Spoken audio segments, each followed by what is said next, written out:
Европа Corp و 80,000 employees of PPR Group پیشنهاد میکنند.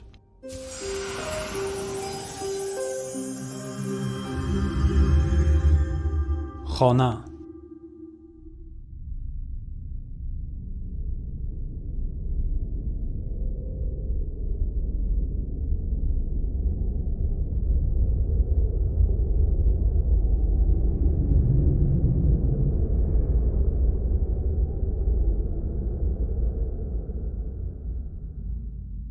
خواهش میکنم مرا گوش کنید. گوش کردن نه همیشه معنای شنیدن را دارد، اما امیدوارم امروز آن حالت نخواهد بود.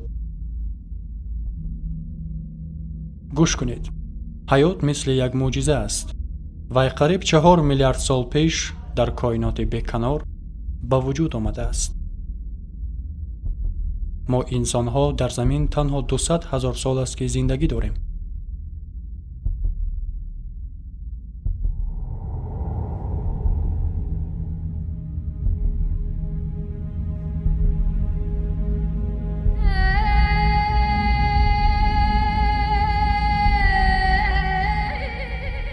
ولی در این مدت ما الکی به تمام موازنت اکولوژی را ویران کردیم.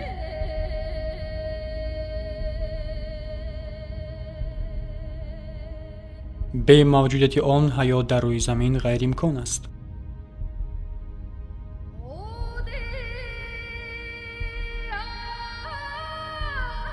شما این قصه حیرت آور را با دقت تماشا کنید. وی از شماست.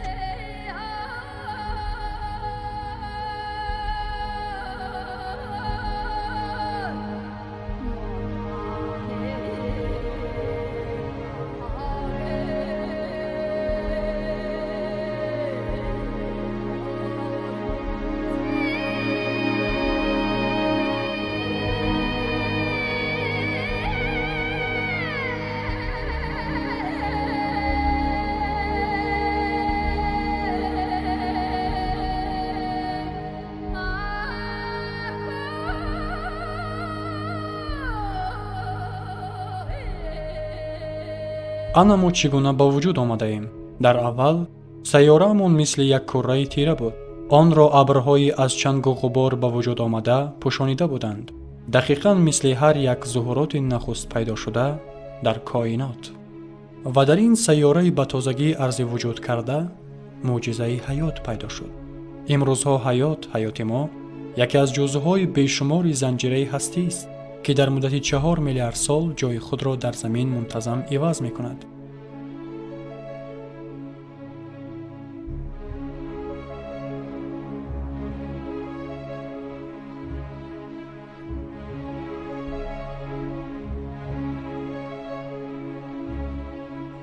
حتی امروز ها نیز ولکان های نو پیدا می شوند. آنها غایباً به ما آنی را که زمین هنوز در زمان پیدایشش چگونه بود یادآور می شوند. магни гудохта шуда аз қаъри замин ба берун хориҷ шуда ноҳамвору сахту сангин мегардад ва баъдан вулқон боз ба чанд муддате хомӯш мешавад.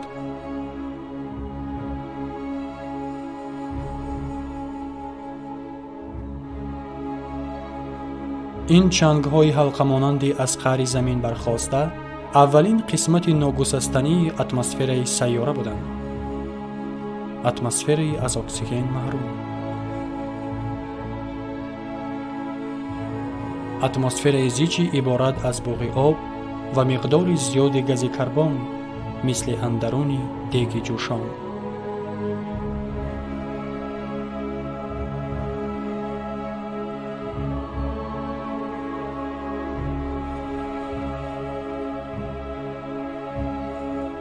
замин сард мешуд. буғи об нобуд шуда борон ба вуҷуд омад. дар сайёраи аз офтоб дар масофаи муносиб ҷой гирифта, на чандон дур ва на чандон наздик, мавҷудияти об дар ҳолати моеъ ба туфайли мувозинати мукаммали экологӣ имконпазир гардид.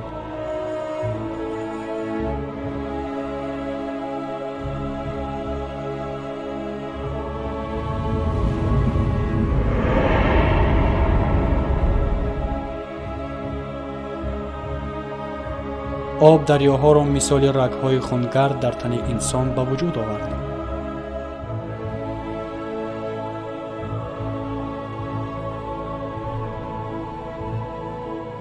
дарёҳо минералҳоро аз сангҳо мешустанд. мунтазам об онҳоро ба оби баҳру уқёнусҳо ҳамроҳ мекард, ки дар натиҷа оби уқёнусҳо то рафт шур мешуд. вале мо чӣ гуна пайдо шудем? чӣ гуна ҳаёт ба вуҷуд омад? ба ин мӯъҷизаи тағйирёбӣ niгаред. ин шаклҳои ғайриоддӣ ҳаёт ҳанӯз ҳам вуҷуд доранд. дар шароити ғайриоддии мӯътадил дар замин умр ба сар мебаранд. онҳоро археобактерияҳо меноманд ва онҳо наслҳои гузаштаи моянд.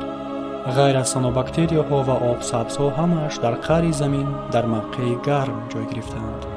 танҳо онҳо қодиранд ки энергияи офтобро ба пурравӣ истифода баранд. ин бактерияи ба назар ночиз ибтидои тамоми пайдоиши растаниҳо дар замин гардида ба тақдири минбаъдаи сайёра таъсири бузург расонд. ба туфайли он замин чунин намуд ва чунин атмосфераро ба даст овард. бо гази карбоне ки атмосфераи моро ифлос мекард чӣ шуд? вай ба ҳеҷ куҷо ғайб назада, балки ҳанӯз ҳам дар қаъри замин ҷой гирифтааст. замони тамоми минтақаҳоро оби колударёҳо ки дар онҳо миллионҳо навъи микробактерияҳо умр ба сар бурда, гази карбонро фурӯ мебурданд ва ба садафҳои баҳрӣ табдил меёфтанд, пӯшонида буд. ин аст ки дар таркиби садафҳои боқимондаи баҳрӣ миллиардҳо навъи микроорганизмҳоро дидан мумкин аст. онҳо гази карбони атмосфераро ба тамом истифода бурда, боиси ба вуҷуд омадани организмҳои нав мегаштанд. маҳз ҳаёт атмосфераро тағйир дод. растаниҳо энергияи офтобро фурӯ бурданд, ки дар натиҷаи он молекулаҳои об шикаста шуда оксигенро ба вуҷуд оварданд. ҳамин гуна оксиген тамоми сайёраро фаро гирифт. гардиши об дар табиат ин ҷараёни навсозии мунтазам аст. шаршараҳо, буғи об, абрҳо, борон, манбаъҳои кулудариёву баҳрҳо, пиряхҳо гардиши тағйирнопазиранд. миқдори об дар замин ҳамеша ягона аст. ҳама гуна намояндаи организмҳо рӯи замин ҳамон як обро нӯшиданд. об ин материяи ҳайратовар аст, яке аз ноустувортаринҳо. вай намуди моеъро дар мисоли оби равон, газро дар мисоли буғ ва ё шакли сахтро дар мисоли ях ба худ мегирад. ин сибир аст.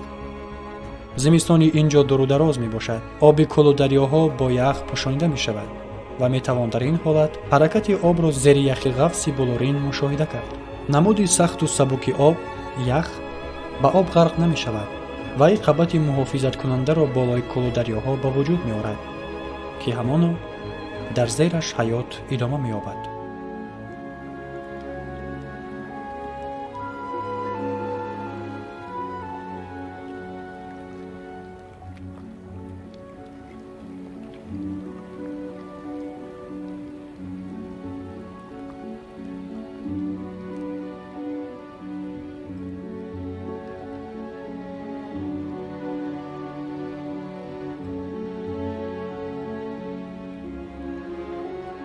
муҳаррики ҳаёт дар замин алоқаи мутақобила мебошад.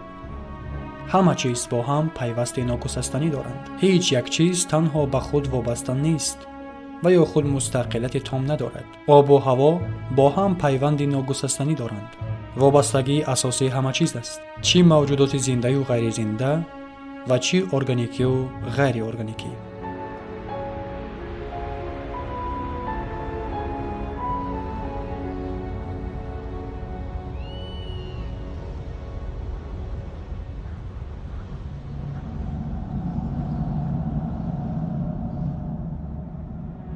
минтақаҳои сабзи намоён аз тарқишҳои абр манбаи оксигени сайёра ба ҳисоб мераванд. 70% ин газ, ки бе мавҷудияташ шушҳои мо вазифаашонро иҷро карда наметавонанд, аз обсабзҳо ҳосил мешаванд. мавҷудияти ҳаёт дар рӯи замин ба шарофати мувозинати биологӣ имконпазир аст. мувозинати биологие ки ҳар як ҷуз нақши босазои худро дорад ва танҳо ба туфайли мавҷудияти ҷузъи дигар фаъолият мекунад. ин ҳамоҳангии моҳирона, нозук ва осебпазир аст.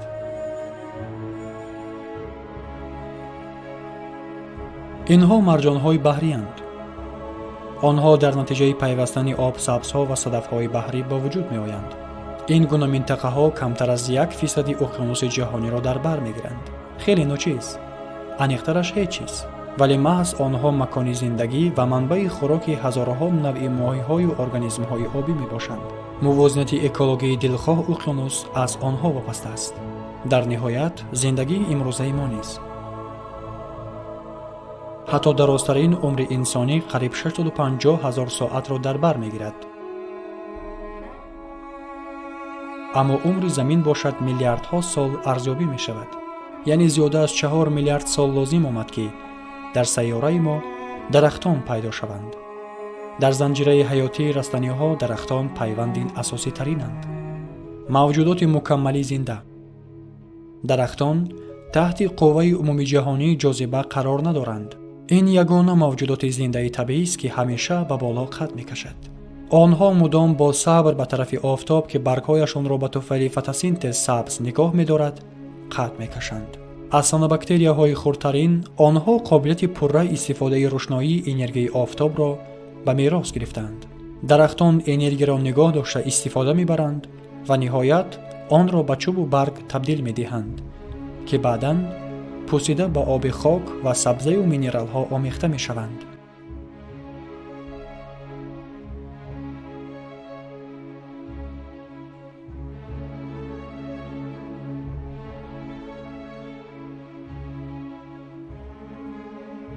همین گونه مدام خاک از نو حاصل می شود.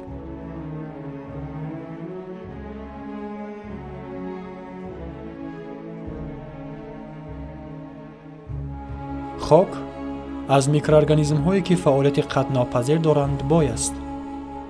به مثال غذا، سوزشوی، پر شدن با هوا و کارکرد الیمنت ها. آنها گوموس را به وجود می آورند. یعنی قبط حاصل خیز خاک را. با گوموس باشد تمام فعالیت ارگانیسم های خشکی وابسته است. همش بدون استثنا.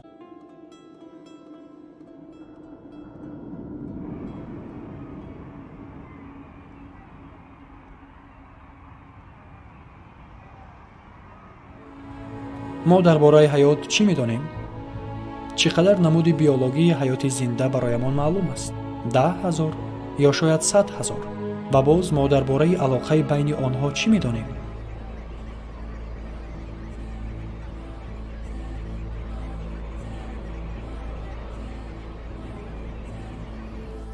زمین این یک معجزه حقیقی است و زندگی باشد معما باقی می‌ماند.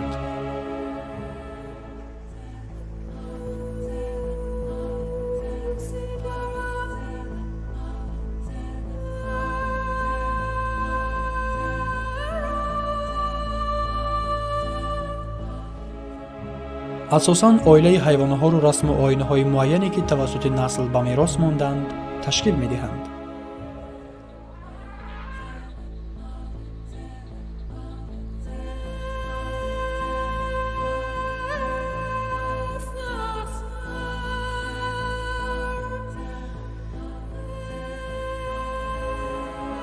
حیوان‌ها و چراگاه‌ها با محیط در همبستگی به یکدیگر مطابق می‌شوند که در نتیجه هر دو طرف هم برد می‌کنند.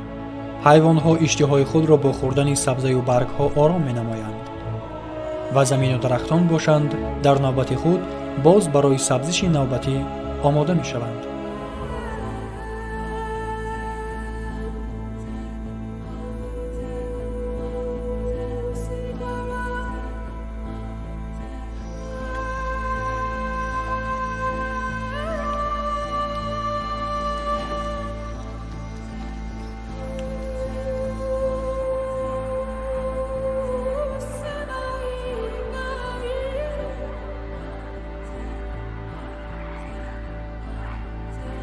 زندگی در زمین این یک سیاحت بزرگ است.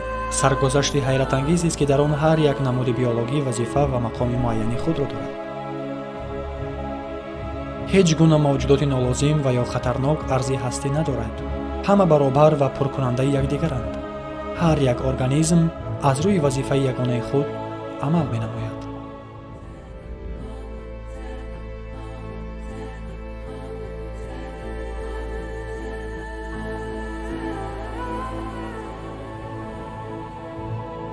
هومو ساپینس، انسانی با شعور.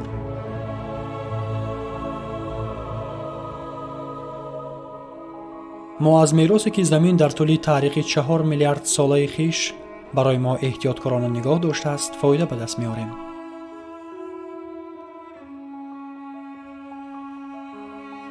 عمر انسانیت تنها 200,000 سال دارد، ولی در این مدت ما توانستیم که نمود سیاره را تغییر دهیم.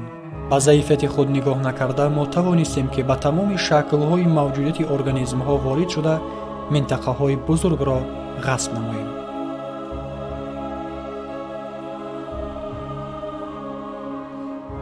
گذشتگانمان بادیه‌نشین بودند.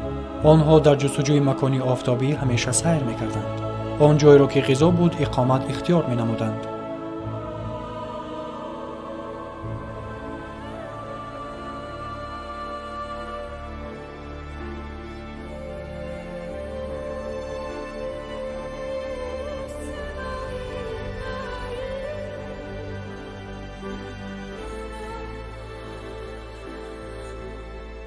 پس آن با تغییر یافتن اقلیم و موافق‌تر شدنش برای زندگی، انسان به ساختن دهه و شهرک‌ها آغاز کرد.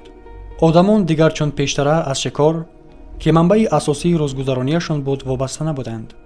اکنون آنها منطقه‌های طبیعی با نمناکی و ماهی زیاد داشته را میان عالم وحوش جای زیست انتخاب می‌کردند. آنها به جای حرکت می‌کردند که آنجا آب و حیات به یک محیط واحد متحد شدند. حتی امروزها نیز اهالی سیاره مکان زیست خود را نزدیک ساحل بحر و اقیانوس‌ها انتخاب می‌کند.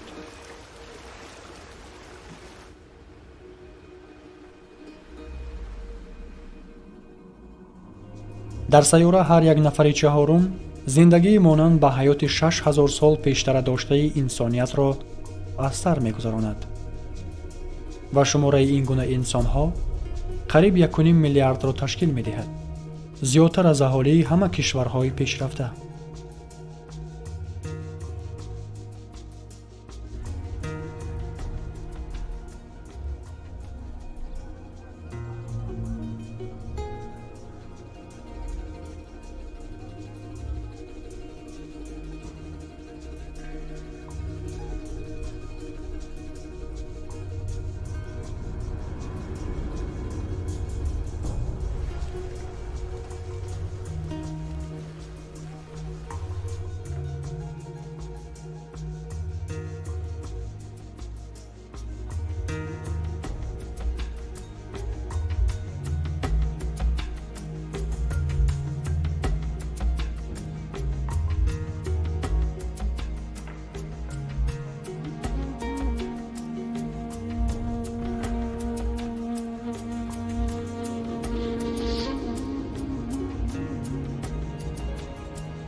سطح میانه درازعمری انسان نه چندان زیاد است و یکی از سبب‌های آن مهنت وزنین میباشد. تغییریابی هوا و عموماً اقلیم به حیات هر روزه انسان تأثیر منفی میرساند. معرفت ناک شدن اینجا به کم نفران دست میدهد. فرزندان این یگانه دارایی عائله است، زیرا هر یک اعضای عائله در گذراندن حیات شایسته آن سهمگذار است.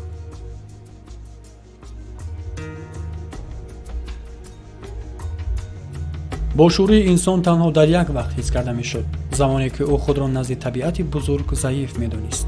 قوه و توانایی که طبیعت به انسان نداده است به حیوانها ارزانی داشته است. آنها به انسان کمک می کنند تا او منطقه های نو را بیند و آموزد.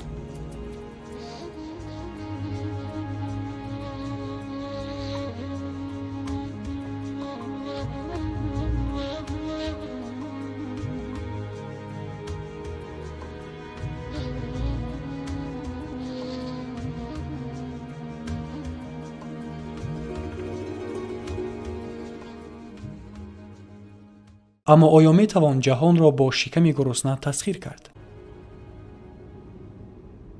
کمتر از 1000 سال پیشتر پیدایش رستنی‌های سبز به طور پرره رفت تاریخ تشکلیابی انسانیت را تغییر دادند.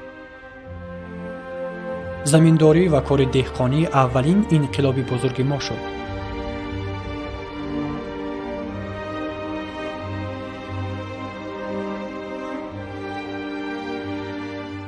он ба инсоният имкон дод то ба сатҳи нави тараққиёт роҳ кушояд.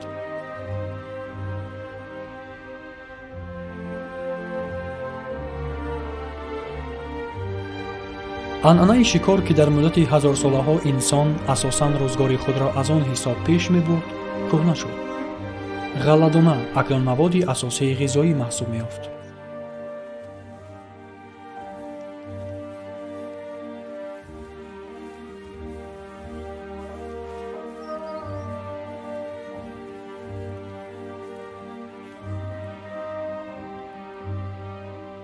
мо шинонидану парвариши бисёр намуди растаниҳову полезиҳои худрӯйро дар минтақаҳои гуногуни ба худамон мувофиқ омӯхтем.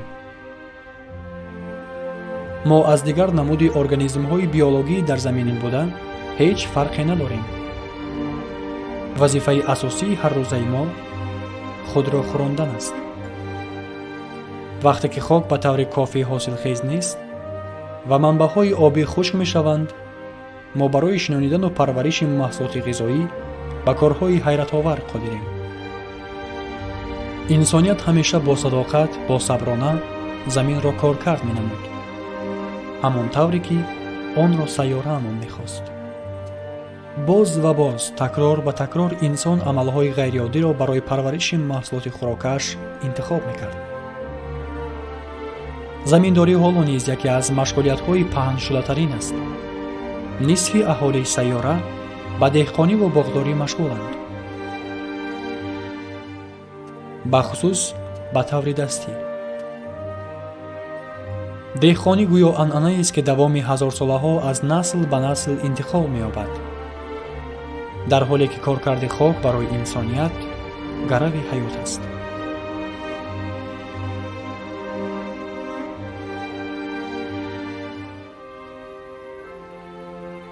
дар тӯли асрҳо меҳнати дастӣ шӯҳрат дошт, вале баъдтарҳо мо ба ҳар ҳол тавонистем ки манбаи энергияи дар қаъри замин мавҷударо истифода барем.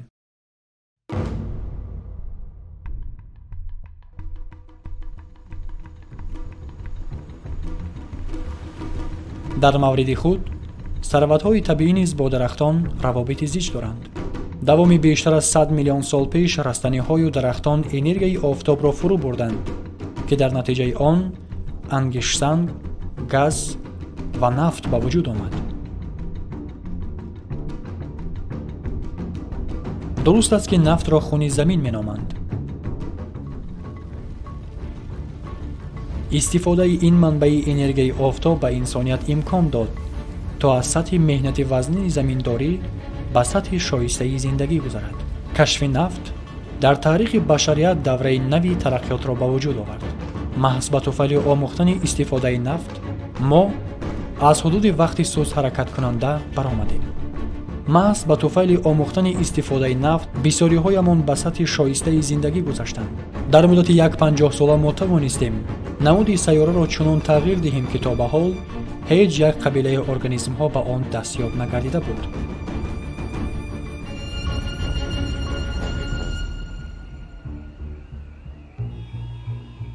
зудтар ва зудтар дар 60 соли охир аҳолии сайёра 3 баробар афзоиш ёфт ва бештар аз 2 миллиард нафар ба шаҳрҳо кӯч бастанд. зудтар ва зудтар чэнжин, шаҳри на он қадар бузург дар чин, бо садҳо биноҳои осмонбӯс ва миллионҳо нафар аҳолӣ, ҳамагӣ 40 сол қабл минтақаи начандон бузурги моҳидорӣ буд. зудтар ва зудтар дар шанхай муддати 20 соли охир 3000 иншоотҳои бузург сохта шуд ва дар ҳоли ҳозир садҳои дигараш қомат афрохта истодаанд. имрӯзҳо зиёдтар аз нисфи аҳолии сайёра дар шаҳрҳо зиндагӣ мекунанд.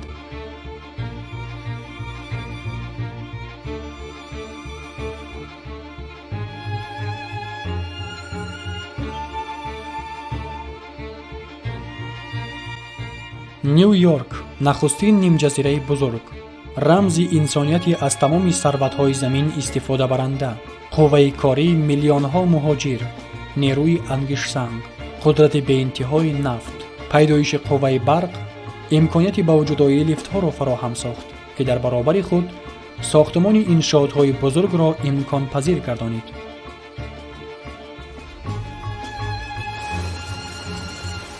америка аввалин шуда имконияти инқилобии истифодаи тиллои сиёҳро пайдо намуд. дар саҳро мошинҳо ҷойи одамонро иваз карданд. акнун аз 1 литр нафт ҳамон қадар нерӯе ки садҳо ҷуфти дастон дар муддати 24 соат кор мекунанд ба даст оварда мешавад. дар Штатҳои Муттаҳида ҳамагӣ 3 миллион хоҷагидорон боқӣ мондаанд. қувваи кории онҳо басанда аст ки 2 миллиард инсонро бо ғалладона таъмин намоянд. аммо қисми зиёди ғалладонаи ҳосилшудаи онҳо дар саноати хӯрокворӣ истифода намешаванд. дар Америка ва дигар мамлакатҳои тараққикарда ғалладона ҳамчун хӯроки чорво ва ё нерӯи биоӣ истифода мешавад.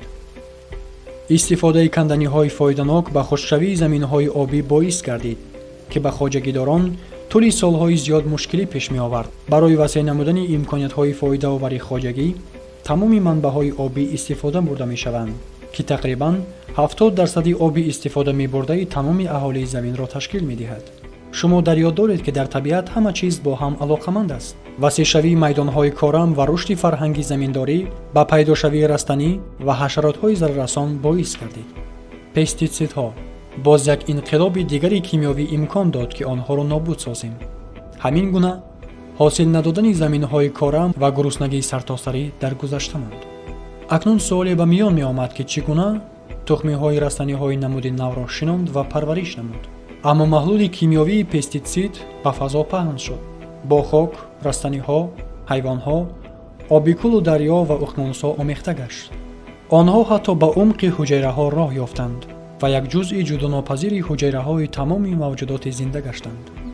оё онҳо барои инсоният зарароваранд, агар ки ӯро аз гуруснагӣ замоне наҷот дода бошанд? хоҷагидорони либоси муҳофизати зардпӯш бо эҳтимоли зиёд ба ин савол ҷавобе доранд.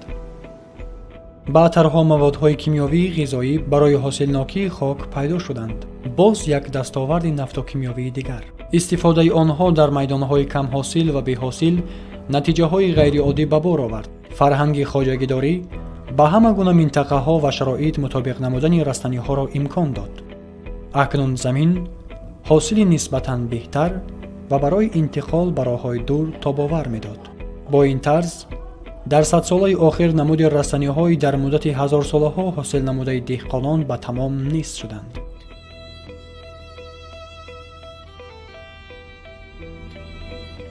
дар Алмерия ҳама ҷо гармхонаҳо вуҷуд доранд. ин заминҳои корами аврупоанд. дар зер маводи ғизоӣ барои хок ва аз боло пластмасса. ҳар рӯз аз ин ҷо садҳо мошини боркаш бо сабзавоту меваҷот пур ба марказҳои савдои шаҳрҳои аврупоӣ роҳ мегиранд. ҳар қадар сатҳи тараққиёти кишвар зиёд бошад, пас ҳамон қадар бештар маҳсулоти гӯштиро аҳолиаш истифода мебарад. чӣ гуна метавон ин талаботро бе хоҷагиҳои чорвадорӣ қонеъ намуд? зудтар ва зудтар истеҳсоли маҳсулоти гӯштӣ бо суръати ниҳоӣ фаъолияти доимии воқеӣ гардид. дар ин майдонҳои васеъ ба чарогоҳҳои ҳазораҳо чорво табдил ёфта, имрӯзҳо ҳатто сабзае ҳам сабз намешавад. аз ҳар гӯшаю канори кишвар ба ин ҷо корвони мошинҳои пурбор бо садҳо тонна гандум ва дигар маҳсулоти сирғизо барои чорво ҳаракат мекунанд, ки баъдтар ба садҳо тонна гӯшт табдил меёбанд. дар натиҷа акнун барои 1 килограмм картошкаро парвариш кардан 100 литр об лозим аст. 4000 литр об барои 1 килограмм биринҷ ва 13000 литр об барои 1 килограмм гӯшт. такрор мекунам, 13000 литр об барои 1 килограмм гӯшт. ҳол он ки ин ҷо боз миқдори нафти истифодашаванда ҳангоми истеҳсол ва интиқоли маҳсулот ба инобат гирифта нашудааст. хоҷагиҳои муосир тавассути нафт фаъолият доранд. онҳо 2 баробар зиёдтар аз маҳсулоти талабот доштаи аҳолии замин маводи ғизоӣ истеҳсол менамоянд. вале гуногунии маҳсулоти ғизоӣ барои стандарти кунонӣ, яъне сифати ягонаи маҳсулот, роҳ кушод. ба шарофати механикикунонии фаъолияти хоҷагиҳо мо соҳиби имкониятҳое шудем ки ҳатто орзуяшро ҳам надоштем. аммо аз ҷониби дигар ҳаёти мо пурра вобастаи нерӯи нафт шуд. ин давраи нави вақт аст. акнун ҳаракати ақрабаки вақти замин ба ҳаракати мошинҳои бузурги хастанашаванда баробар шуд. коркарди захираҳои нерӯи офтоб. тамоми сайёра бо ҳассосият ин ҳаракати умед ва хаёлоти моро гӯш мекунад. бо вуҷуди ин умеду хаёлҳо эҳтиёҷоти мо меафзоянд.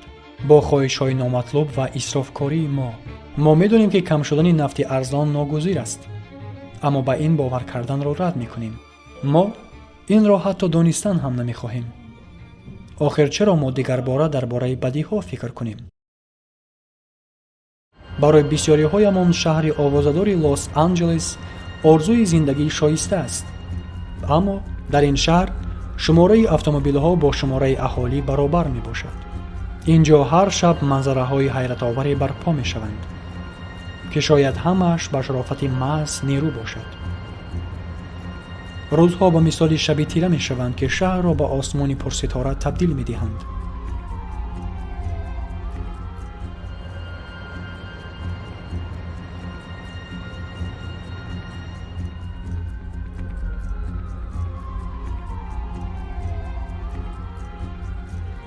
зудтар ва зудтар. масофаҳо аллакай на бо ченаки мил, балки бо ченаки дақиқаҳо ҳисоб мешаванд. ба шарофати бавуҷудоии автомобилҳо минтақаҳои назди шаҳрӣ афзоиш меёбанд. он ҷое ки ҳар як хона ин қасри ҳақиқиро мемонад. он ҷое ки қатори хонаҳо бо тартиб ва зич ҷой гиранд. вале ин магар мушкилотҳои экологиро ҳал карда метавонад? тарҳи тараққиёти якчанд мамлакатҳои муваффақ ба орзуи сартосарии одамон табдил ёфт, ки тавассути телевизион бар муқобили амнияти экологӣ ба хотири фоидаи боз ҳам бештар дар тамоми ҷаҳон тарғиб мешаванд. ҳатто ин ҷо дар Пекин биноҳои баландошона якхела қомат афрохтанд. автомобил рамзи роҳатнокӣ ва пешравӣ гашт. агар ҳар як ҷамъият ин намуди ҳаётро пеш мегирифтанд, пас ҳоло дар сайёраамон на ин ки 900 миллион чун ҳоло, балки 5 миллиард автомобил мебуд. зудтар ва зудтар. ҳар қадаре ки ҷаҳон рушд мекунад, пас ҳамон қадар хоҳиш ва талабот ба нерӯ бештар мегардад. мошинҳо аз қабати сахти замин канданиҳои фоиданокро, ки ҳанӯз аз замони пайдоиши сайёра дар қаъраш ҷойгир буд, ба берун мекашанд.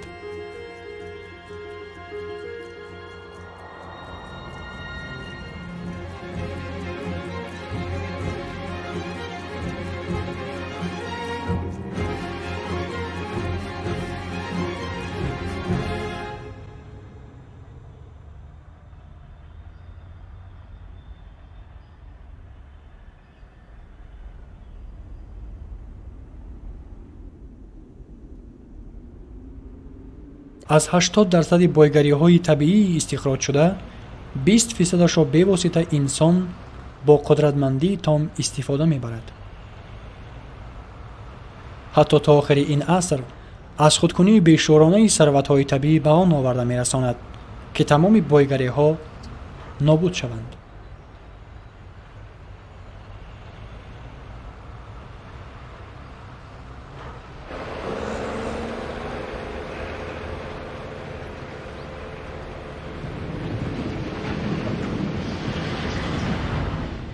зудтар ва зудтар.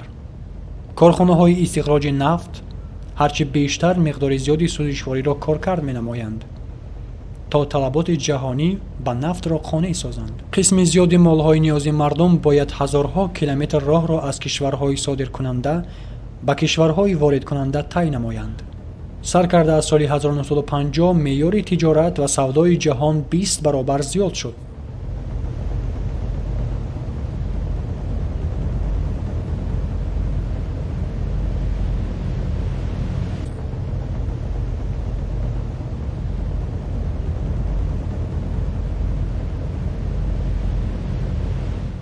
%90 гардиши молҳо ба воситаи роҳҳои баҳрӣ сурат мегиранд. ҳар сол наздики 500 миллион контейнерҳои пурбор воридоту содирот мешаванд. онҳо ба ин гуна кишварҳое ки маркази истифодаи ҷаҳонӣ қарор доранд, интиқол меёбанд.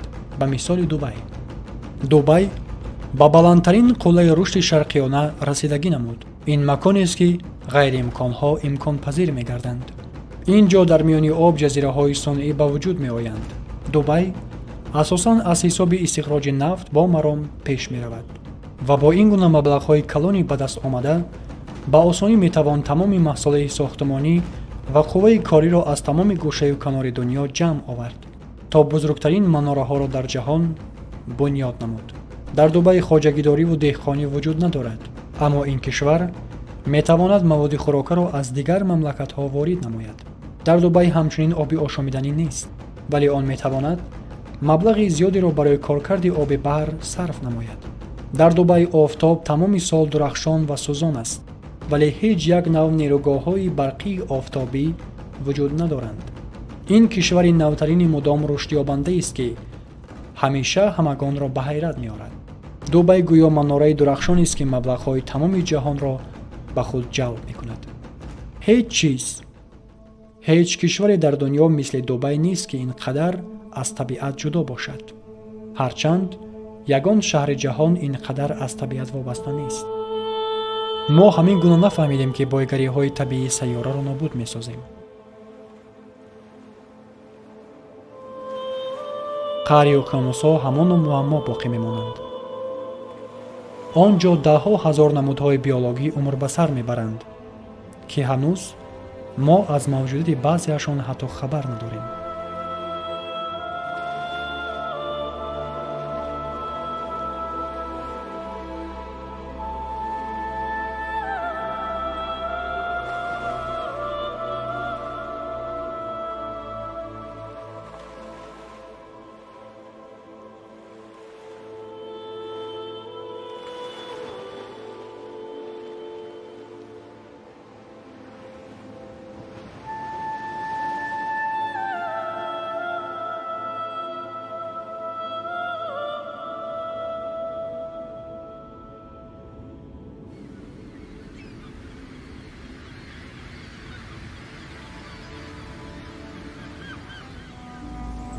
миёнаҳои асри гузашта миқдори сайди моҳӣ 5 маротиба зиёд шуд, аз 18 то 100 миллион тонна дар як сол.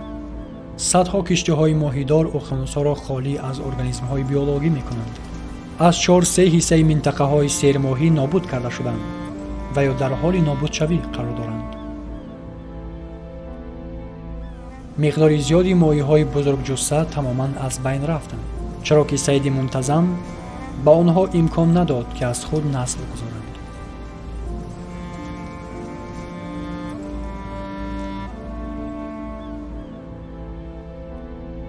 мо даври бо низоми ҳаётро, ки сайёра ба мо бовар кардааст, вайрон мекунем.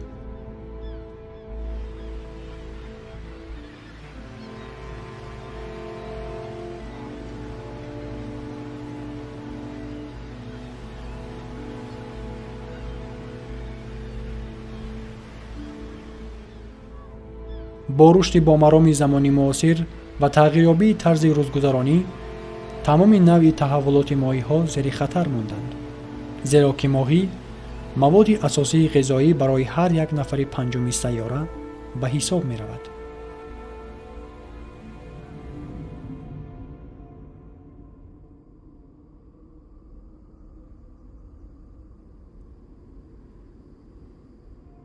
мо тамоман онеро, ки сарватҳои табиӣ тамомшаванданд, фаромӯш кардем.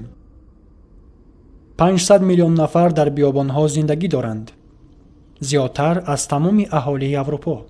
арзиши об барои онҳо хеле хуб маълум аст. онҳо медонанд, ки онро чӣ гуна сарфакорона истифода баранд. ин ҷо ҳаёти онҳо аз чоҳҳои вобаста аст, ки бо оби боронҳо 25 000 сол муқаддам пур шуда буданд.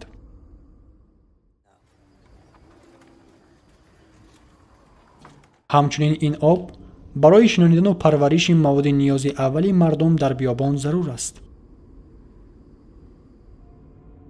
заминҳои корами даврашакл бар асоси низоми обёрӣ сохта шуданд.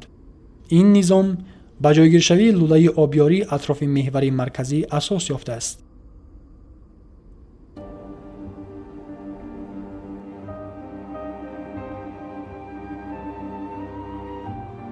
вале барои ин лозим аст, ки пардохти пурқимат намуд. оби борон сарвати барқарорнашаванда аст. дар Арабистони Саудӣ орзуи хоҷагидорӣ дар биёбон мисли хаёлоти афсонавӣ нобуд шуд. минтақаҳои рангоранг дар харита ин маконҳои партофташудаи хоҷагидориянд, ки то ҳанӯз бо низомҳои мавҷуда муҷаҳҳазанд. инчунин нерӯи коркарди замин низ ҳаст, аммо акнун манбаъҳои обёрӣ дер боз аст ки ба тамом нест шудаанд. исроил майдонҳои биёбонро ба заминҳои сабз табдил дод.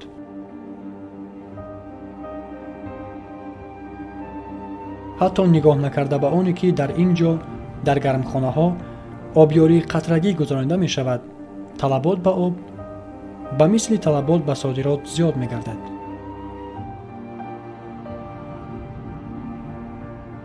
замони дарёи бузурги урдун имрӯзҳо мисоли ҷӯйборчаеро мемонад ки хело борек ҷорист. мутаассифона шӯхӣ бо адолатона лек талх аст барои урдун ки аз об дида таърихи бештаре дорад. манбаъҳои обии урдун бо обёрии меваю сабзавот ва содироташон ба марказҳои савдои дигар мамлакатҳо нобуд шуданд. дарёи урдун дар ин радиф танҳо нест. дар тамоми сайёра даҳҳо чунин дарёҳое мавҷуданд ки соли чандин моҳ ба баҳрҳо намерезанд.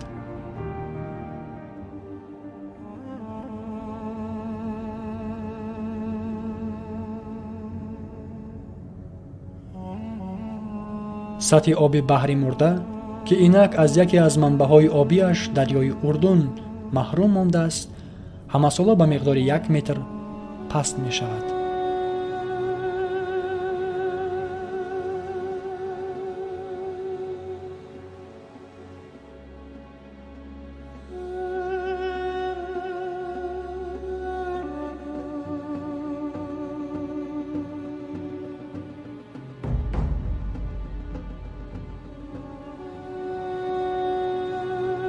ба ҳиндустон хатаре таҳдид мекунад, ки вай метавонад дар тӯли аср ба шумори кишварҳои аз лиҳози оби ошомидани танқисӣ дошта ворид гардад.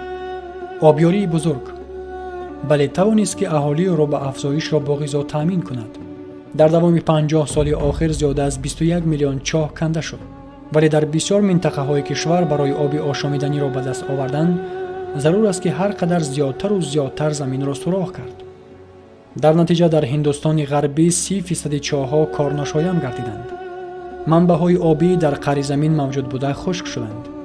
обанборҳои бузурги обӣ ҳангоми боронҳои мавсимӣ бо об пур мешаванд. он қабатҳои обии заминро сероб мегардонад. дар вақтҳои хушсолӣ бошад, занҳои деҳот дар ҷустуҷӯи об заминҳоро мекобанд.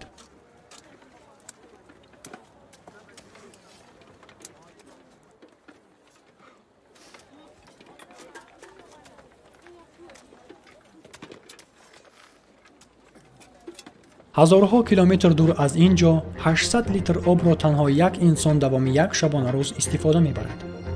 лас-вегас дар биёбон сохта шуда буд.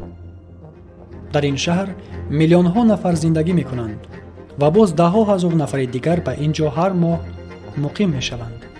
бошандагони лас-вегас яке аз пурталаботтарин нафарони рӯи замин ба об мебошанд.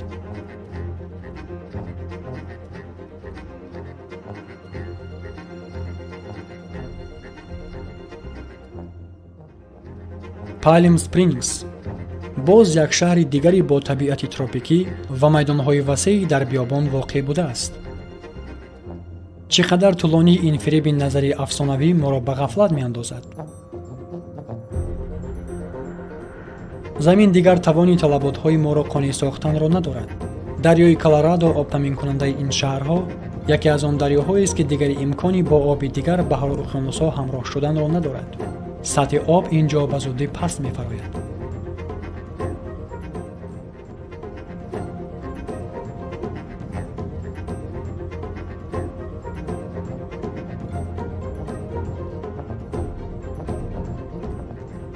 то соли 2025 метавонад бештар аз 2 миллиард нафар аҳолии замин аз оби ошомиданӣ танқисӣ кашанд.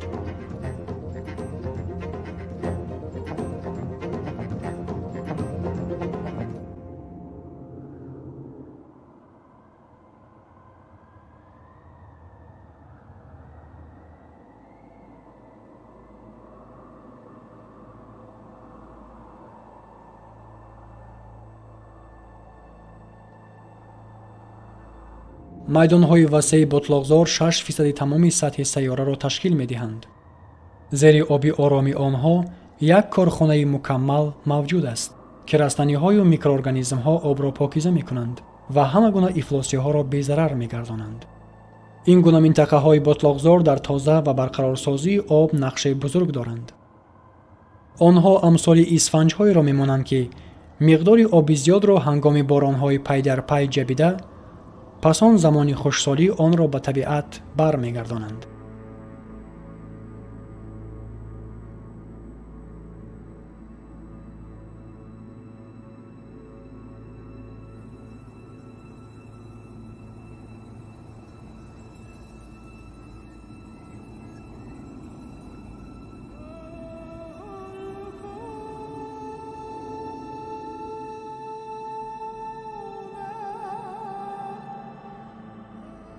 ما به خاطر آسان‌تر شدن و فایده بیشتر زمینه‌های آبی را از خود کرده، بعداً آن را به چراگاه یا میدان‌های خواجگی‌داری و یا منطقه‌های ساختمانی تبدیل می‌دهیم.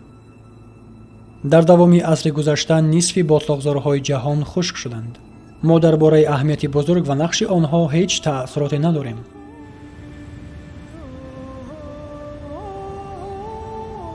همه گونه عالم زنده با هم علاقمندند.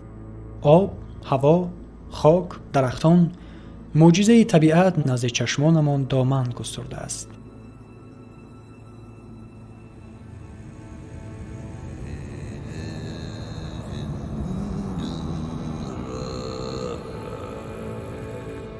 درختان آبی برگرفته از خاک را به اتمسفر بخار می کنند که در نتیجه تومن تنک را با وجود می آورند.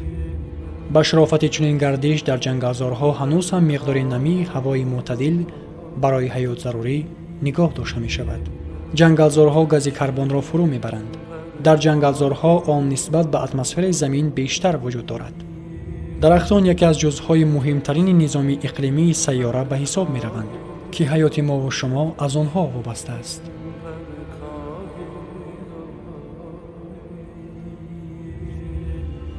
جنگلزارها این مکان زیستی از 4/3 ارگانیسم‌های زنده می باشد، یعنی قریب تمام نمادهای حیات زنده زمین.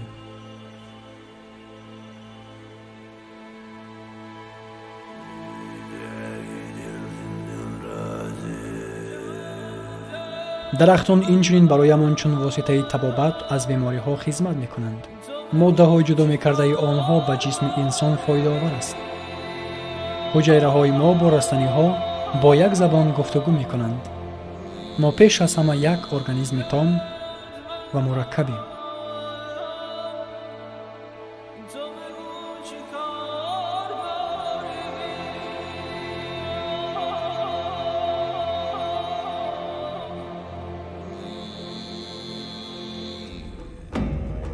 ولی با گذشت 40 ساله مساحت یکی از بزرگترین جنگلزارهای تروپیکی جهان آمازونکا 20% کاهش یافت. تصور کنید جسم شما 20% کمتر شد. مگر این با خواهش شما صورت گرفته می توانست؟ جنگلزار به میدان وسیع چراگاه و یا خواجگی‌های دهقانی لوبیا پروری تبدیل می یابد. 25% لوبیا همچون محصولات غذایی برای چاروا به مملکت‌های اروپا و آسیا روانه می‌گردد. همین گونه جنگلزارهای بزرگ به گوشت مبدل می‌شوند.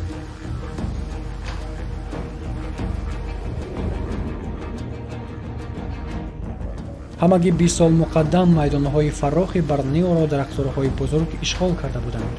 برنیو از روی مساحت در میان جزیره‌های عالم دارای مقام چهارم است. با چنین سرعت بارش درختزارها از احتمال دور نیست که پس از 10 سال تماما نیست و نابود خواهد شد. جزیره برحیات با هم آب، هوا، زمین و آفتاب را پیوند می سازد. در برنیو این موازنت ویران شده یکی از بزرگترین منطقه های دارای گوناگونی بیولوژی زیر خطر ماند.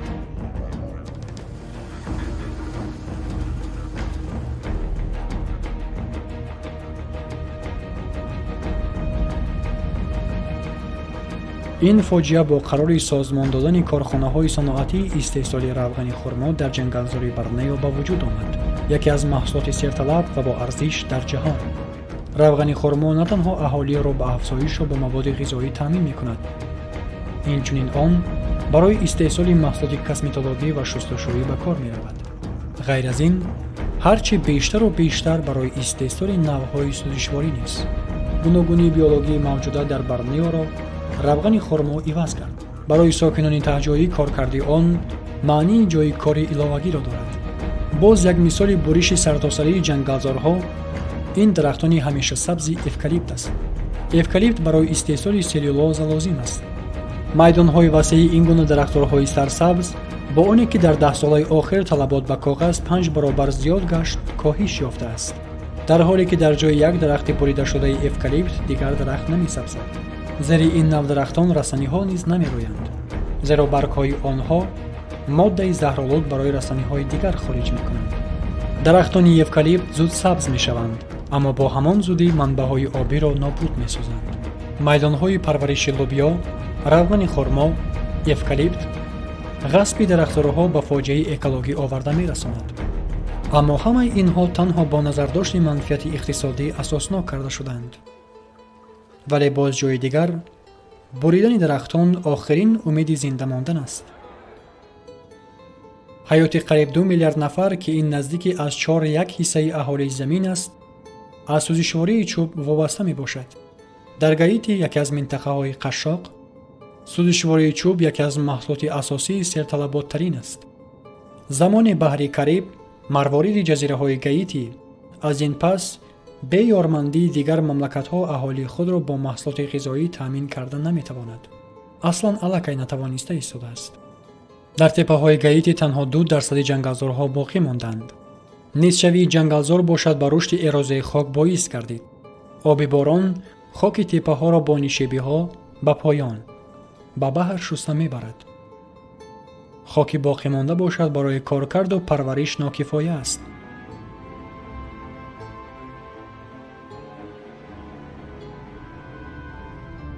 дар баъзе минтақаҳои Мадагаскар масоҳати бузурги майдонҳои ба эрозия гирифтор шуда миқдори ҳайратоварро ташкил медиҳанд.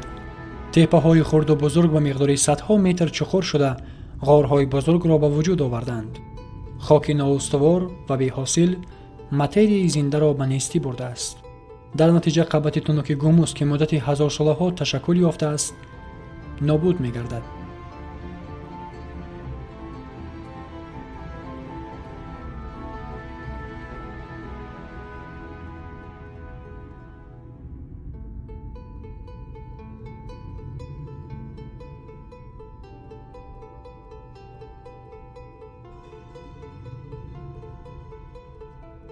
ана як намуди дигари таърихи сокинони таҳҷоӣ, бошандагони ҷазираи Пасха, ки шояд моро водор созад то даме истода андеша намоем.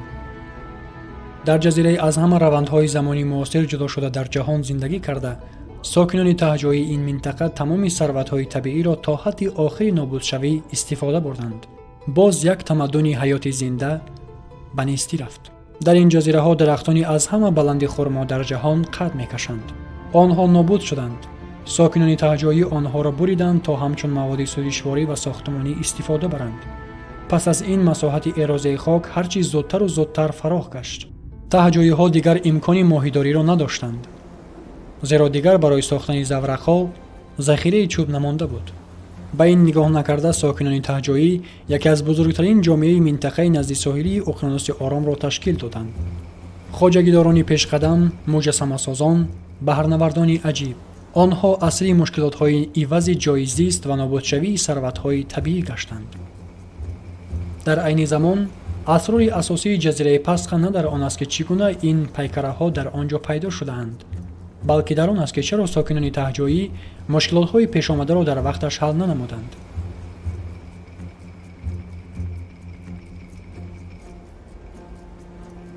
онҳо норомиҳои иҷтимоӣ, исьён ва гуруснагиро аз сар гузарониданд. аммо нотавонӣ ё нахостани истифодаи бошӯронаи захираҳои табиӣ онҳоро аз рӯи замин несту нобуд сохт.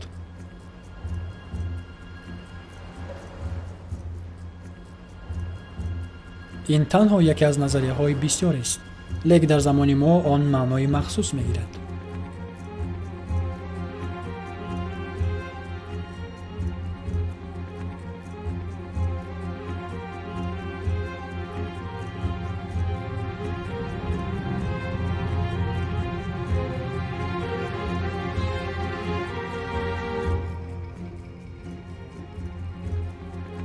аз соли 1950 то ин ҷониб аҳолии сайёра қариб 4 баробар зиёд шуд.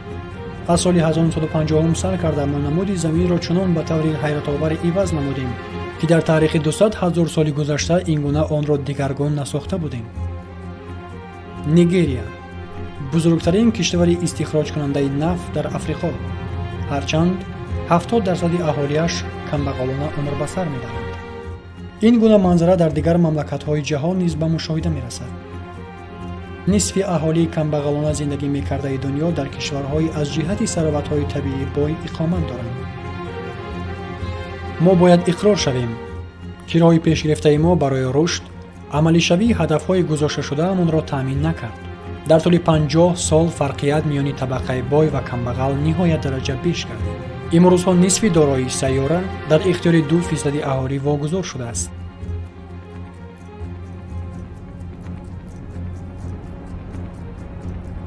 магар ин гуна таносуб бо адолатона мебошад?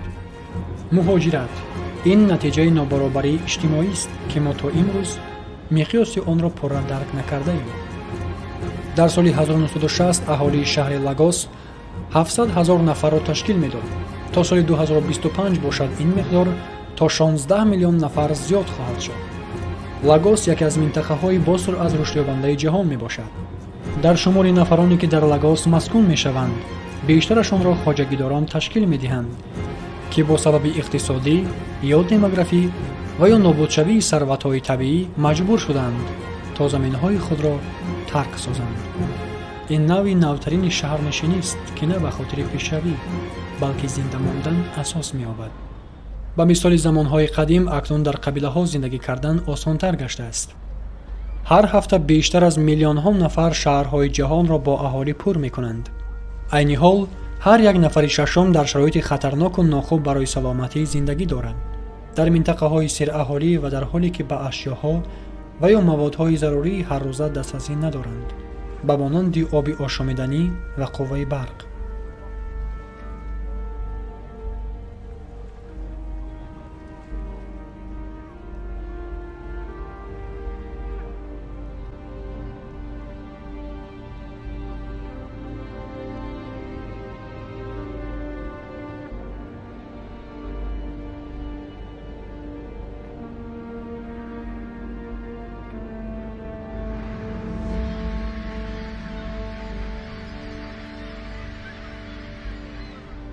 гуруснагӣ ҳарчи бештару бештар тамоми ҷаҳонро фаро мегирад.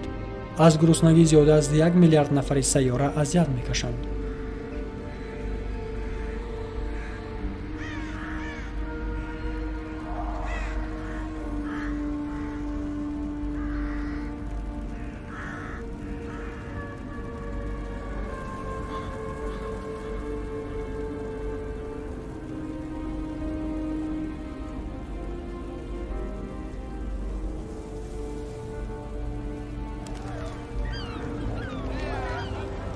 дар ҷаҳон қашшоқӣ бо тамоми қувват талош дорад ки зинда монад, дар ҳоле ки мо ҳамоно сарватҳои табииро бераҳмона нобуд месозем, сарватҳоеро ки мо бидуни онҳо зиндагӣ карда наметавонем.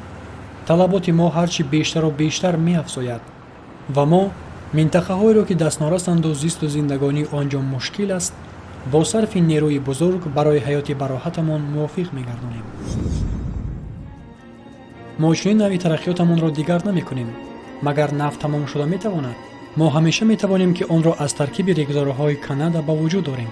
мошинҳои бузург ҳазорҳо тонна регро мекашонанд.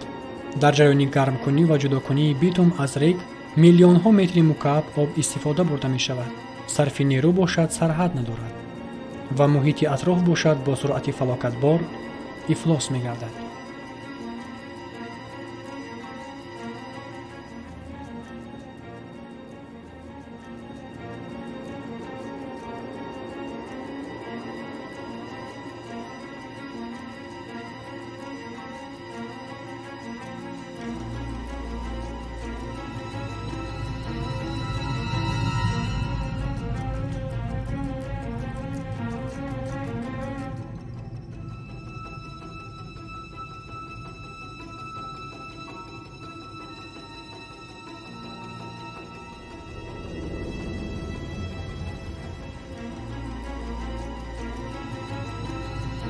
воситаҳои кашонидаи нафтамон ҳар қадар бузургтару бузургтар мешаванд, талаботи мо ба нерӯ зиёд мегардад.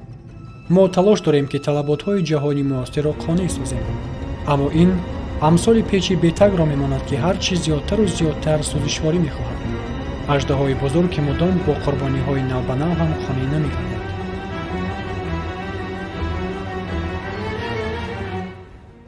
ҳама гап сари гази карбон аст.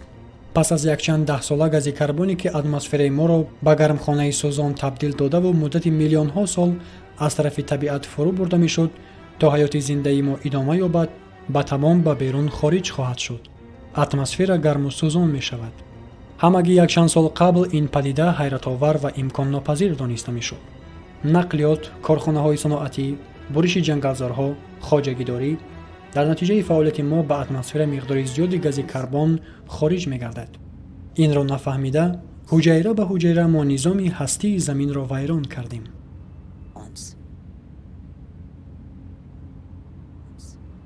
ҳама нигоҳҳо ба қутбҳо равона гардиданд, он ҷое ки таъсири гармшавии иқлим зиёдтар ба мушоҳида мерасад.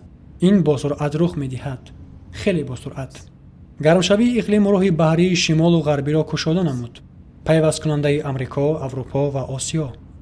кӯлоҳи сафеди қутби арктика об мешавад. дар натиҷаи гармшавии иқлим паҳноии кӯлоҳи сафеди қутб 40% коҳиш ёфт. ин ҳам дар муддати 40 сол. майдони он сол ба сол кам мешавад. то тобистони соли 2030 он метавонад ба пуррагӣ об шуда тамоман нобуд гардад. ин бошад ҳоло пешгӯӣ никбинона аст. аммо аз рӯи баъзе назарияҳои дигар ин ҳодиса метавонад аллакай дар солҳои наздик ба вуқӯъ ояд.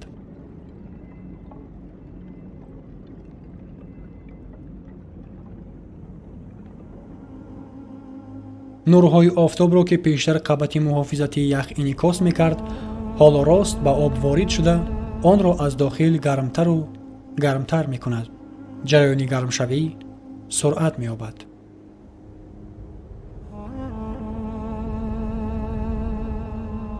дар ин пиряхҳо таърихи сайёраи мо сабт шудааст. консентратсияи диоксиди карбон дар давоми садҳо ҳазор сол ҳеҷ гоҳ ин қадар зиёд набуд. инсоният ҳеҷ гоҳ дар ин гуна шароити атмосфера зиндагӣ накардааст.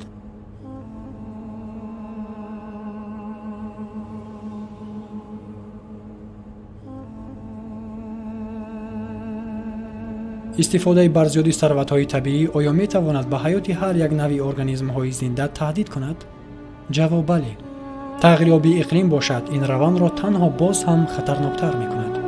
то соли 2050 4 ҳиссаи намуди организмҳои зинда метавонанд зери хатари нестшавӣ қарор гиранд. дар минтақаҳои қутбӣ мувозинати табиӣ аллакай вайрон шуда истодааст.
ҳарорати миёнаи ҳавои Гренландия ҳар чӣ зиёдтару зиёдтар мегардад. пиряхҳо об мешаванд ва захираи обҳои ошомидании тамоми қитъа бошад با اقیانوس شور جهانی همراه می‌گردد.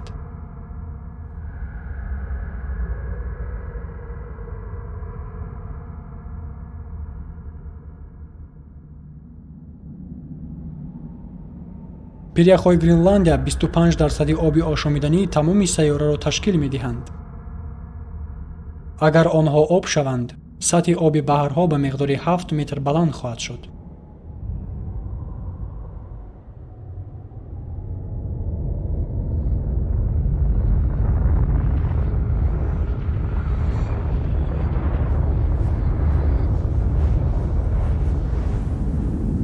اما در گرینلندیا کارخانه‌های صنعتی وجود ندارند.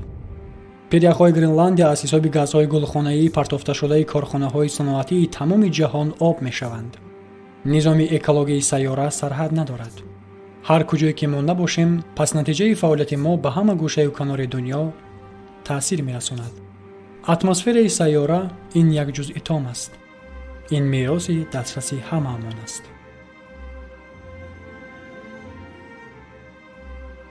از بالای گرینلندیا تغییریابی منظره‌ها به مشاهده می‌رسد.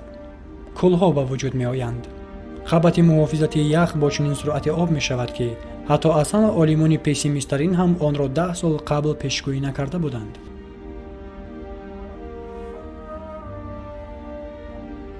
هرچی بیشتر و بیشتر مقدار جویچه‌های سرچشمه می‌گرفته از پیریخ‌های در حال آبشوی قرار داشته به یک دریای تام همراه می‌شوند و قبط بالایی یخ را شسته می‌برند. گفته می‌شد که آب در قعر پیریخ باز هم دوباره یخ می‌کند. نه، برعکس. آن در زیر یخ جاری شده قبط محافظتی یخ را به بحر می‌برد. آنجایی که وی با یخپاره‌ها برخورده شکسته می‌شود.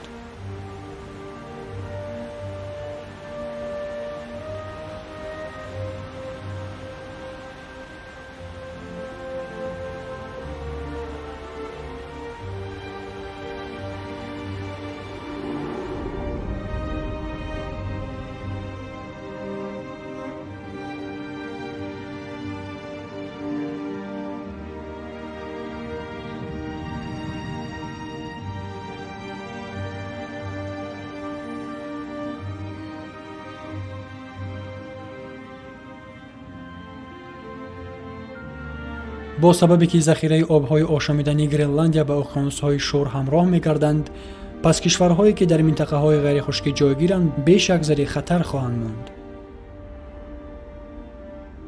سطح بحر و اقیانوس‌ها بلند می‌شوند. در نتیجه گرمشوی اقلیم سطح بحرها تنها در دوام سده 20 و مقدار 20 سانتی متر بلند رفت. همه چیز نااستوار می‌گردد. خرسنگ‌های مرجان مثلا نهایت با تغییریابی ناچیزی حرارتی آب بحر نیز حساسند.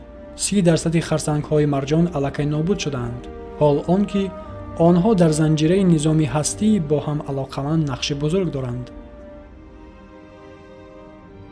در اتمسفر ما جریان‌های معتدل و معمولی وزش باد دیگر می‌شوند. گردش باران‌ها عوض شدند. جغرافیای اقلیم تماماً دیگر شد. اهالی زندگی داشته در کشورهای غیر خشکی چون جزیره‌های مالدیو نخستین شده با این خطر روبرو خواهند شد. آنها از این عامل نهایت خواطرند. بعضی‌ها الکی درباره کوچ بستن به دیگر منطقه‌ها اندیشه می‌کنند. اگر که سطح آب بحر و اقیانوس‌ها هر قدر با مرام بلند رود، پس شهرهای سر اهالی‌ترین جهان چی خواهند کرد؟ به مثال توکیو. هر سال پیشگویی عالمان بیشتر و بیشتر نگرانی کننده‌اند. 70% اهالی زمین در منطقه‌های نزدیک ساحلی عمر به سر می‌برند. از 15-11 شهر بزرگترینش در خطهای ساحل یا ریزشگاه دریاها جایگیرند. با سبب آنکه سطح بحر و اقیانوس‌ها بلند می‌رود، نمک با آب‌های زیرزمینی آمیخته می‌شود که این باعث از آب آشامیدنی محروم ماندن اهالی این شهرها می‌گردد.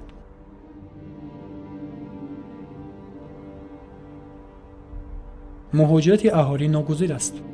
تنها حالا مقیاس این پدیده نامعلوم باقی مانده است.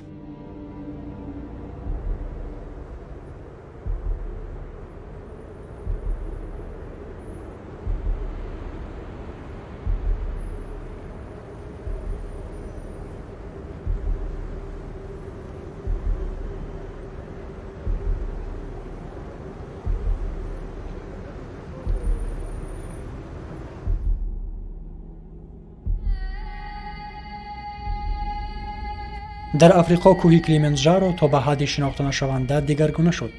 70% пиряхҳои Килиманҷаро нобуд шуданд. тобистон дарёҳо хушк мешаванд. сокинони таҳҷоӣ аз норасоии оби ошомиданӣ танқисӣ мекашанд.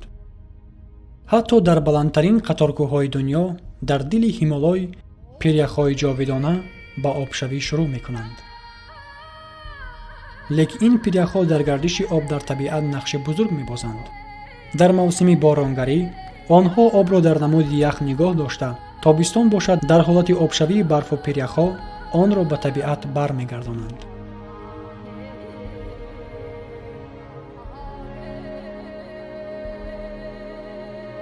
вобаста ба ин, президенти Тоҷикистон муҳтарам Эмомалӣ Раҳмон оид ба вазъи имрӯзаи пиряхҳои кишвар дар мулоқоти якуми панели сатҳи баланд оид ба масъалаҳои об ва иқлим изҳори нигаронӣ карда, таъкид доштанд, ки ҳолати ба ин монанд дар пиряхҳои Помир пайванди дошта ба захираҳои бузурги обии қаторкӯҳҳои Ҳимолой низ ба вуҷуд омада истодааст.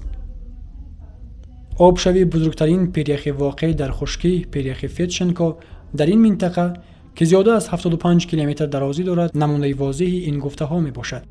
пажӯҳишҳо нишон медиҳанд, ки фақат дар тӯли 70-80 соли охир пиряхҳои Фетченко зиёда аз 1 километр ақиб рафта, майдони он то 44 километри мураббаъ кам шудааст. зиёда аз ин ҳаҷми он 15 километри мукааб коҳиш ёфта. суръати миёнаи ақибравии забони пирях дар як сол 16 метрро ташкил медиҳад. дар ин росто сарвари давлат муҳтарам Эмомалӣ Раҳмон пешниҳод карданд, ки соли 2025 соли байналмилалии ҳифзи пиряхҳо эълон гардида, санаи рӯзи ҷаҳонии ҳифзи пиряхҳо 21 март муайян карда шавад. пешниҳоди дигари ҷониби Тоҷикистон таъсис додани бунёди махсуси байналмилалии ҳифзи пиряхҳост, ки бовар аст пас аз ин қадар донистанҳои ғамангезона дар бораи таназзули пиряхҳои ҷаҳонӣ, шӯлаи умидро боз ҳам ба фардои дурахшони бани башар фурӯзон мекунад. ҳама дарёҳои бузургтарини Осиё аз пиряхҳои қаторкӯҳҳои Ҳимолой манша мегиранд. Ҳинд, Ганг, Меконг, Йенсей, Кянг. бештар аз 2 миллиард нафар тавассути ин дарёҳо сероб мегарданд ва ҳамчунин онро барои обёрии заминҳои корамашон истифода мебаранд. ба мисоли Бангладеш ҷойгир буда дар резишгоҳи дарёҳои Ганг ва Брахампутра. Бангладеш тамоман вобастаи ҷараёни ҳодисаҳои ба вуқӯъ меомада дар қаторкӯҳҳои Ҳимолой аст. он яке аз минтақаҳои сераҳолӣ ва камбағалтарини сайёра мебошад. натиҷаҳои тағйирёбии иқлим аллакай дар ин минтақа таъсири худро расонида истодааст. бар асари обхезиву гирдбодҳо, ки дар ҳар маротиба харобиовартар мешаванд, метавонад 3/1 ҳиссаи кишвар тамоман аз рӯи замин несту нобуд гардад. нафарони таҳаммул доштаи офатҳои табиии харобиовари ватани худ дар ниҳоят маҷбур мешаванд, ки ба минтақаҳои нисбатан муҳофизатшуда кӯч банданд. ин ҳолат бо мамлакатҳои бою тараққӣ дошта низ бетаъсир намемонад. хушксолӣ дар тамоми ҷаҳон авҷ мегирад. дар Австралия аллакай нисфи заминҳои корами хоҷагидорӣ осеб дидаанд. дар ҳоли ҳозир мо мувозинати экологӣ дар сайёраро пурра зери хатар гузоштаем, ки ба туфайлаш зиёда аз 12 000 сол боз ин ҷониб зиндагӣ дорем.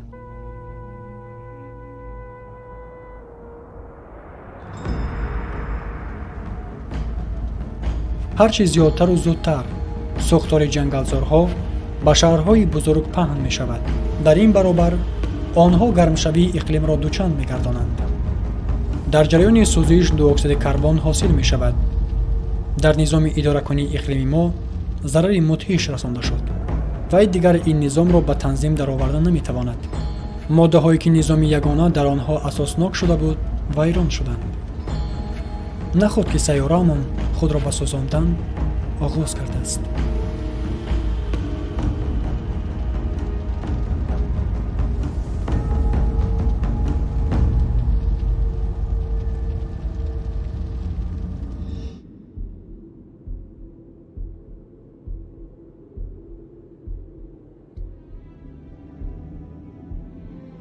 дар пайи тағйирёбии иқлим дар ин минтақаҳои ҳайратангез таъсири манфӣ бештару бештар мегардад. ин ҷо дар Сибир ва баъзе кишварҳои дигари ҷаҳон чунон ҳаво сард аст, ки خاک همیشه در حالت یخ قرار دارد. این گونه پدیده با نام یخبندی جاویدانه معلوم است. در بالای خاک سرمازده ماده سوزترکننده نهان است.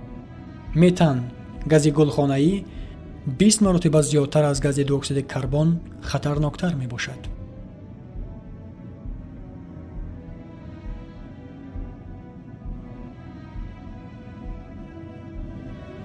اگر یخبندی جاویدانه آب شود، گاز خارج شده متان به آن آورده می رساند که پهنشوی تأثیر گازهای گلخانه‌ای از نظارت تماما بیرون می رود و عاقبت‌های آن را پیشگویی کردن غیر امکان می شود. ما خود را در منطقه‌ای برایمان تماما بیگانه در می‌یابیم.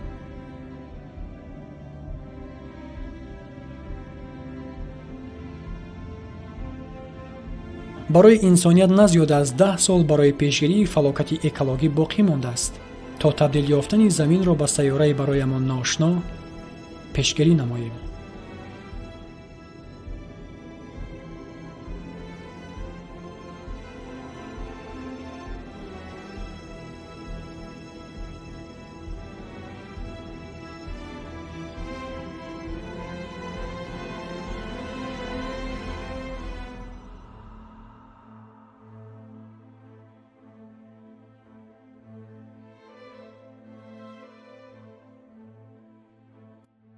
ما جریانی را با وجود آوردیم که آن را اداره کردن نمی‌توانیم.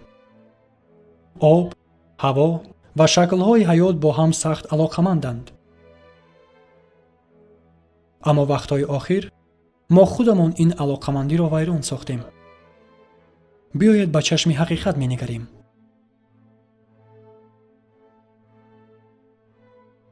هر آنچه را که ما حالا دیدیم نتیجه فعالیت انسان است.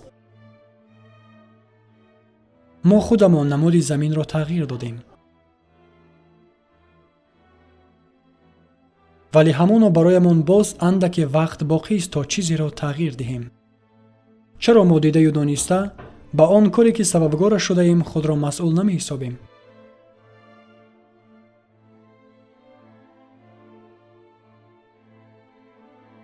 بیست فیصد اهالی سیاره 80% ثروت‌های طبیعی زمین را استفاده می‌برد. همه روزه 5000 نفر با سبب استعمال آب افلاس آشامیدنی هلاک می شود. 1 میلیارد نفر با آب تازه نوشیدنی از لحاظ سانیتری به خطر دسترسی ندارد. 1 میلیارد نفر از گرسنگی اذیت می کشند. بیشتر از 50% غله‌دانه‌های فروخته می شده در تمام جهان برای خوراک چاروا و یا سوزشواری بیولوژی استفاده می شود. 40% زمین‌های کارم در حال نابودشوی قرار دارد. همه ساله در روی زمین 13 میلیون گکتار جنگلزار نیست و نابود می‌گردد. از 4 حیوان شیرخوار، از 8 پرنده 1 و از 3 آبخاکی در حال نابودشوی قرار دارد. نمودهای بیولوژی باشند 1000 برابر زیادتر از حالتهای طبیعی می‌فوتند. 75% نمودهای ارگانیسم‌های آبی نابود شدند و یا در حال نابودشوی قرار دارند. حرارت میانه هوا در 15 سال اخیر به بلندترین نشانداد رسیدگی نمود. کلاه سفید قطبی دوام 40 سال اخیر 40% کاهش یافت. تا سال 2050 شماره گریزه‌های اقلیمی میتواند به 200 میلیون نفر رسد. قیمت فعالیت ما خیلی بزرگ است.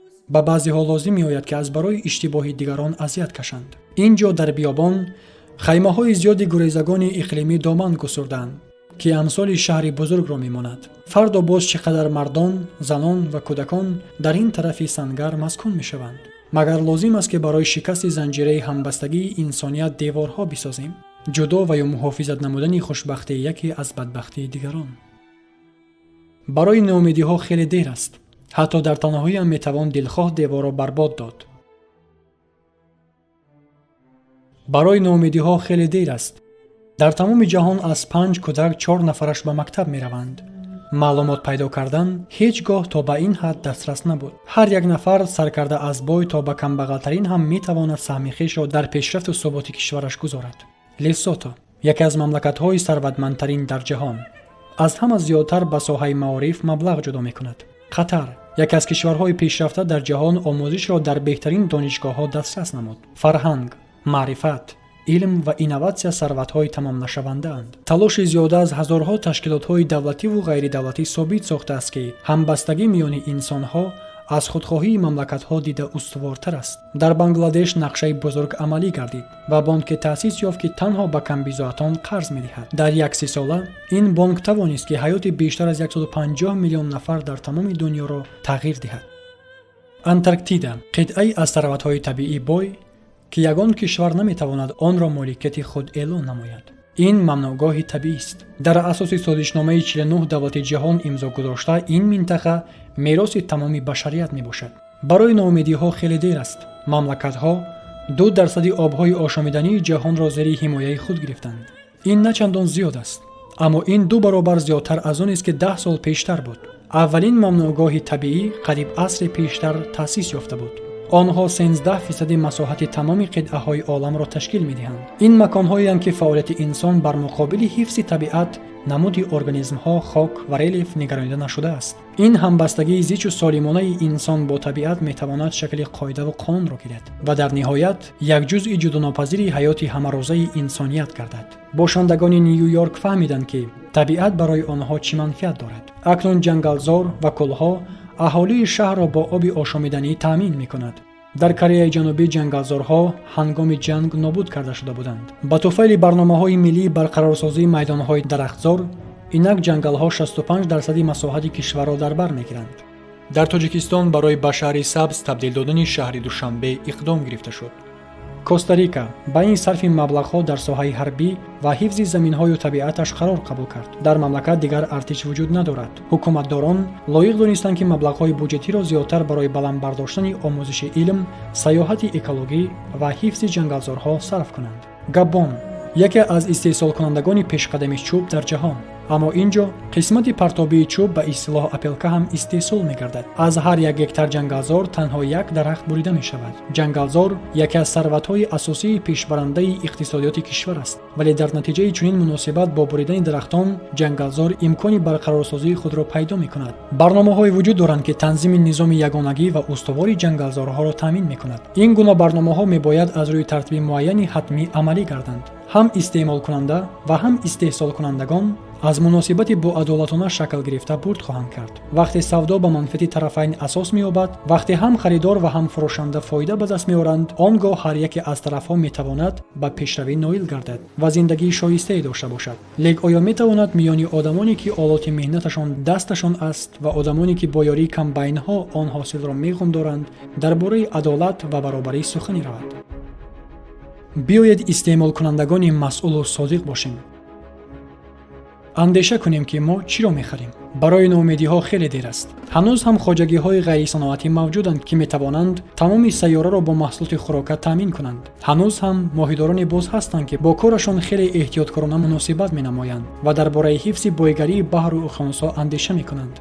خانه‌های موجودند که خود را با قوه برق تامین می‌نمایند. 5000 نفر در نخستین شهرچه از جهت اکولوژی بی‌ضرر در فرایبورگ آلمان زندگی دارند. علاقه شهرهای دیگر هم برای اشتراک در لایحه مذکور کوشش دارند. مومبای هزارها بنای بزرگ در تلاش شرکت ورزیدن در این برنامه هستند. حکومتداران زلاندیای نو، ایسلندیا، آستریا، شویتسیا و دیگر کشورها ترقیات نیروهای برقرار شونده را وظیفه اولین درجه خود نمودند.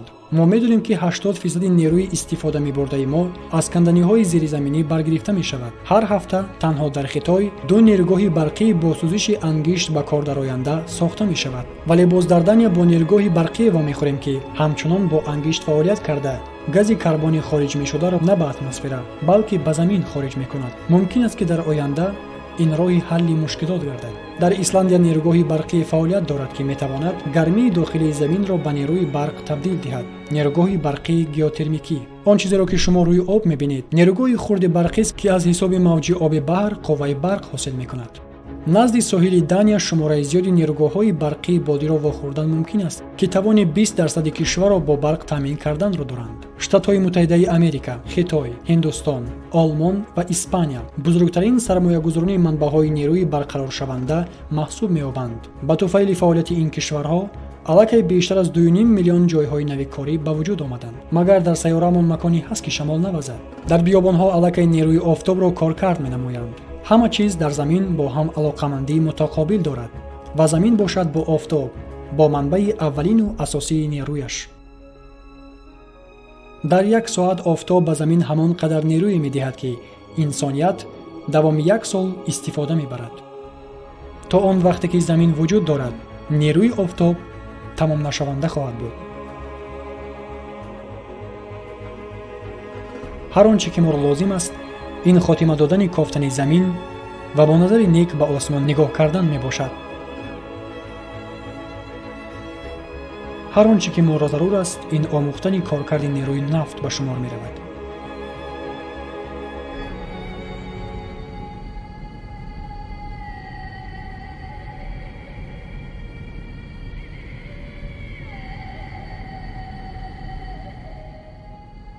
муҳим он чизе нест ки нобуд шудаву барбод рафтааст. муҳим он чизест ки ҳанӯз ҳам пойбарҷо ва саломат мондааст.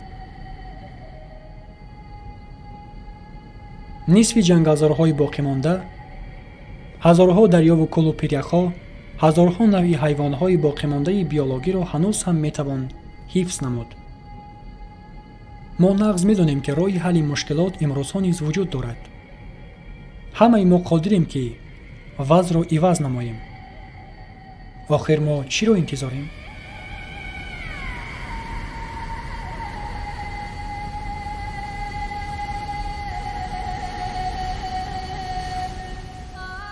қудрати таърихи худро идома доданамон